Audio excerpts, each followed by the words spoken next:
BNP chairman Tarique Rahman নেতৃত্বাধীন মন্ত্রিসভার শপথ ১৭ ফেব্রুয়ারি বিকেলে জাতীয় সংসদ ভবনের দক্ষিণ প্লাজায় অনুষ্ঠিত হবে।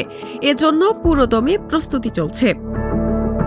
নতুন সরকারের শপথ অনুষ্ঠানে থাকার কথা রয়েছে দেশি বিদেশি ১২০০ জনের মতো অতিথির। মন্ত্রিপরিষদ বিভাগ সূত্রে এসব তথ্য জানা গেছে।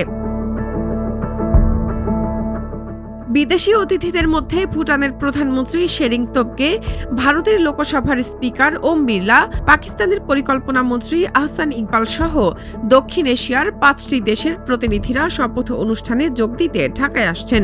এছাড়া যুক্তরাজ্যের ভারত প্রশান্ত মহাসাগর বিষয়ক আন্ডার সেক্রেটারি সীমা মালহোত্রারও যোগ দেওয়ার কথা রয়েছে। নতুন সরকারের শপথ অনুষ্ঠানে অংশ নিতে চীন, ভারত, পাকিস্তান সহ ১৩ দেশের সরকার প্রধানকে আমন্ত্রণ জানিয়েছেন প্রধান উপদেষ্টা অধ্যাপক মোহাম্মদ ইউনূস। অন্য দেশগুলো হচ্ছে সৌদি আরব, তুরস্ক, সংযুক্ত আরব আমিরাত, কাতার, মালয়েশিয়া, ব্রুনাই, শ্রীলঙ্কা, নেপাল, মালদ্বীপ ও ভুটান।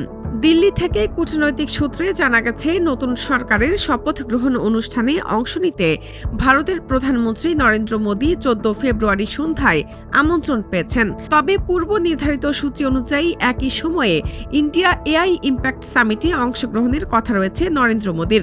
তাই তার পরিবর্তে লোকসভার স্পিকার ওম বিড়লা দেশটির প্রতিনিধিত্ব করবেন।